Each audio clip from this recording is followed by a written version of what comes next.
The word is too much with us. Late or soon, getting and spending, we lay waste our powers. It means that the word, the money making activity of the people, जो लोग हमेशा धन कमाने, चाहे वो अच्छे या बेकार रास्तों में लगे ही रहते हैं, उनकी मानसिकता कुछ ऐसी हो जाती है देर या सवेर कि वो अपना सारा ध्यान सिर्फ कमाने और खर्च करने में ही व्यतीत करते रहते हैं. We lay waste our powers. God has given us so many powers. भगवान ने हमें बहुत सारी शक्तियाँ दी हैं कि हम उनसे अपनी आध्यात्मिक प्रगति करें, स्पिरिचुअल ग्रोथ करें, लेकिन इंसान हमेशा कुछ ना कुछ ऐसी एक्टिविटीज़ में अपने आप को लगाए रखता है कि जिनका उसकी स्पिरिचुअल ग्रोथ से कोई लेना देना नहीं होता. Little we see in nature that is ours. हम बहुत कम प्रकृति के अंदर वो सब कुछ देख पाते हैं जो कि हमारा है.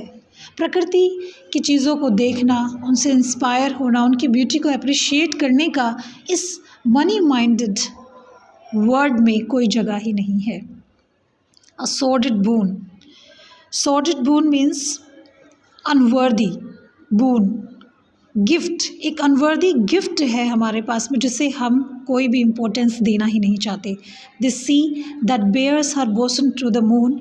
ये समुद्र जो फुल मून पर अपने आप को चंद्रमा तक उठाने की कोशिश करता है. The winds that will be हाउलिंग at all hours. और जो विंड, जो हवाएं बहती रहती हैं सारे समय.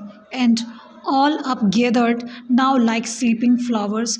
वो सब की सब अब ऐसी लग रही हैं जैसे रिटायर हो गई हैं प्राइवेसी में और एक सोते हुए फूल की तरह. Like sleeping flowers. So like उन्होंने एक तरीके से सिमिली भी दिया है और यहाँ पर एक पर्सोनिफिकेशन भी है. स्लीपिंग फ्लावर, स्लीपिंग सोते हुए, और किसी भी निर्जीव चीज़ को आप सोता हुआ नहीं दिखा सकते. For this for everything we are out of time. हमारे पास इन सब चीज़ों के लिए समय ही नहीं है. It moves us not. Great God, I would rather be a pagan. ये सब चीज़ें हमें प्रभावित ही नहीं करती. ये सब चीज़ें हमें मोटिवेट ही नहीं करती कि हम अपनी ज़िंदगी में कुछ स्पिरिचुअल ग्रोथ के लिए भी काम करें. और इन सब बातों से परेशान होकर के वर्ड्सवर्थ ये चाहता है कि O God, I would rather be a pagan, कि मैं एक non believer of the God ही होता. सकल्ड इन अ क्रीड आउट वॉन्ट so might I standing on this pleasant lea. कि मैं खड़ा होता इस प्लेजेंट मिडो, घास के मैदान पर. Have glimpses that would make me less forlorn. कुछ ऐसे ग्लिम्स, कुछ ऐसी जो मेंटल पिक्चर है गॉड एंड गॉडेसेस की, वो मुझे मिल पाती कि मैं अपने आप को बहुत कम अकेला यहाँ पर महसूस कर पाता. Have sight of Proteus rising from the sea. और मुझे यहाँ पर देखने को मिलते कि किस तरीके से सी में से, समुद्र में से निकल करके प्रोटियस आ रहा है. और हियर ओल्ड ट्रीटन, और मैं ओल्ड ट्रीटन को भी सुन पाता. ब्लो हिज रेथ्ड हॉर्न, जो कि अपने शंख को बजा रहा है. तो कुछ माइथोलॉजिकल कैरेक्टर्स भी हैं, हमें समझने की ज़रूरत है. एक प्रोटियस है और एक ट्राइटन है. ग्रीक पौराणिक कथाओं के अनुसार प्रोटियस जो है वो समुद्र का एक छोटा देवता है जो कि दोपहर को समुद्र से बाहर निकलता है और चट्टानों की छाया में सोया करता था. वह एक भारी फ्यूचर टेलर भी था, भविष्यवक्ता भी था. यदि कोई उसे उस समय पकड़ लेता था तो वह बड़ा ही भयंकर रूप धारण करके आदमियों को डराने का भी प्रयास किया करता था. फिर भी यदि वह आदमी नहीं डरता था तो प्रोटियस उस आदमी को उसके भविष्य के बारे में बता दिया करता था. तो ये माइथोलॉजिकल कैरेक्टर्स हैं जिनके बारे में जिक्र कर दिया है वर्ड्सवर्थ ने कि अगर वो समुद्र के पास खड़ा होता तो इनकी आवाज़ों को सुनता, इनको देखता. और दूसरा माइथोलॉजिकल कैरेक्टर है ट्रीटन.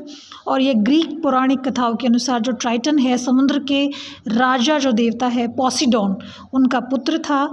और उसके शरीर का जो ऊपरी भाग मानव के समान था और निचला भाग जो है वो मछली के समान था. वह अपने पिता की बात को मान करके तूफानी समुद्र से निकला करता था और शंख बजा करके समुद्र को शांत कर दिया करता था. तो जो टर्मोइल हमारी ज़िंदगी में है, जो परेशानियां हमारी ज़िंदगी में है, उनके ऊपर फोकस करने की कोशिश की है कि इंसान बहुत ज़्यादा मटेरियलिस्टिक बन गया है. इंसान बहुत ज़्यादा मेटीरियलिस्टिक हो गया है और उसे इस बात का ध्यान नहीं है कि उसे अपनी स्पिरिचुअल ग्रोथ भी करनी चाहिए। तो ये पोएम बहुत ज़्यादा इम्पोर्टेंट है। अपने फॉर्मेशन में छोटी है लेकिन कहते हैं ना, गागर में सागर इस पोएम ने अपने आप में भर दिया है।